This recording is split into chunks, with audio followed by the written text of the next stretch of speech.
ನಮಸ್ಕಾರ, welcome to Yoyo Kannada. ಬನ್ನಿ ಈಗ ನೋಡೋಣ ಈ ದಿನದ ರಾಶಿ ಫಲಗಳನ್ನ. ಮೊದಲಿಗೆ ಮೇಷರಾಶಿಯಲ್ಲಿರುವವರು ದೇವರ ವಿಷಯಕ್ಕಾಗಿ ಕುಟುಂಬದಿಂದ ದೂರ ಹೋಗುವ ಸಾಧ್ಯತೆಗಳ ಸಂಭವಿಸಬಹುದು. ಅದೇ ಸಮಯದಲ್ಲಿ ಮತ್ತೊಂದು ಕಡೆ ಮೇನಿಂದ ಆಗಸ್ಟ್ ನಡುವೆ ನಿಮ್ಮ ತಾಯಿಯ ಆರೋಗ್ಯ ಸುಧಾರಿಸುವ ಸಂಪೂರ್ಣ ಸಾಧ್ಯತೆಗಳು ಇವೆ. ವೃಷಭ ರಾಶಿಯವರಿಗೆ ಈ ಸಮಯದಲ್ಲಿ ಗುರುಗ್ರಹವು ನಿಮ್ಮ ರಾಶಿಯಿಂದ 4ನೇ ಮನೆಯಲ್ಲಿ ಕುಳಿತಿರುತ್ತದೆ. ವೃತ್ತಿಪರ ಜೀವನದ ಬಗ್ಗೆ ಮಾತಾಡಿದರೆ ನವೆಂಬರ್ ಇಂದ ನಿಮ್ಮ ಜೀವನದಲ್ಲಿ ಉದ್ಯೋಗದ ಹೊಸ ಮೂಲಗಳು ಬಹಿರಂಗಗೊಳ್ಳಲು ಸಾಧ್ಯವಾಗುತ್ತವೆ. ಮಿಥುನ ರಾಶಿ, ದಾಂಪತ್ಯ ಜೀವನಕ್ಕೆ ಹೆಚ್ಚು ಉತ್ತಮವಾಗಿರುವಂತಹ ಸಮಯ.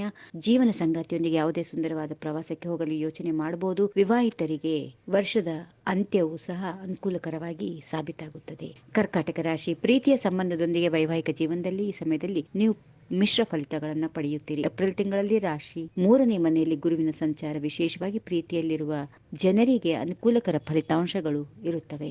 ಸಿಂಹ ರಾಶಿ, ಸ್ಪರ್ಧಾತ್ಮಕ ಪರೀಕ್ಷೆ ತಯಾರಿಯಲ್ಲಿ ತೊಡಗಿರುವ ಜನರು ಇನ್ನು ಸ್ವಲ್ಪ ಸಮಯ ಕಾಯಬೇಕಾಗಬಹುದು. ಸ್ಪರ್ಧಾತ್ಮಕ ಪರೀಕ್ಷೆ ತಯಾರಿಯಲ್ಲಿ ತೊಡಗಿರುವ ಜನ ಹೆಚ್ಚು ಶ್ರಮ ವಹಿಸುವಂತ ಸಮಯ ಇದಾಗಿದೆ.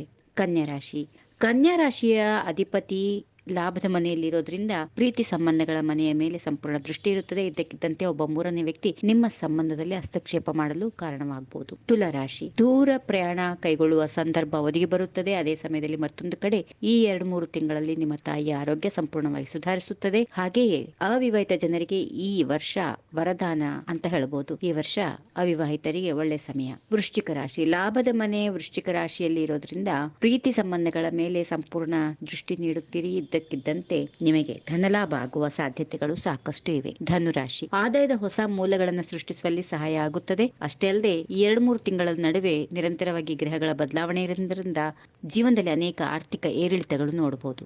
ಮಕರ ರಾಶಿ, ಮತ್ತೊಂದು ಕಡೆ ವೃತ್ತಿ ಜೀವನದ ದೃಷ್ಟಿಕೋನದಿಂದ ನೀವು ಬಹಳಷ್ಟು ಏರುಪೇರುಗಳನ್ನ ನೋಡುತ್ತೀರಿ. ಹಾಗೆಯೇ ಕೆಲಸ ಸ್ಥಳದಲ್ಲಿ ಸಹೋದ್ಯೋಗಿಗಳಿಂದ ಉತ್ತಮ ಸಂಬಂಧವನ್ನು ಸ್ಥಾಪಿಸಲು ಸಹಾಯವಾಗುತ್ತದೆ. ಕುಂಭರಾಶಿ, ಹಿರಿಯರ ಆಶೀರ್ವಾದ ನಿಮಗೆ ಸಿಗುತ್ತದೆ. ದಾಂಪತ್ಯ ಜೀವನದ ದೃಷ್ಟಿಕೋನ ಇದ್ದು ವಿವಾಹಿತ ಜನರಿಗೆ ಒಳ್ಳೆ ಸಮಯ. ಹಾಗೆಯೇ ವಿಶೇಷವಾಗಿ ಸಂಚಾರ ಕೈಗೊಳ್ಳಲು ಇದು ಉತ್ತಮ ಸಮಯ. ಕೊನೆಯದಾಗಿ ಮೀನರಾಶಿ, ಆರೋಗ್ಯದ ಕಡೆ ಕಾಳಜಿ ವಹಿಸಬೇಕು. ಸಮಯದಲ್ಲಿ ಶನಿಗ್ರಹ ಚೆನ್ನಾಗಿಲ್ಲ. ಹೀಗಾಗಿ ರೋಗದ ಮನೆಯ ಮೇಲೆ ಸಂಪೂರ್ಣ ದೃಷ್ಟಿಯನ್ನ ಇಡೋದ್ರಿಂದ ನೀವು ಆರೋಗ್ಯದ ಕಡೆ ಹೆಚ್ಚಿನ ಕಾಳಜಿ ವಹಿಸಿದ್ರೆ ಉತ್ತಮ. ಹೀಗಿವೆ ಈ ದಿನದ ರಾಶಿಫಲ. ಸರ್ವರಿಗೆ ಶುಭವಾಗಲಿ. ಶುಭ ದಿನ. ನಮಸ್ಕಾರ.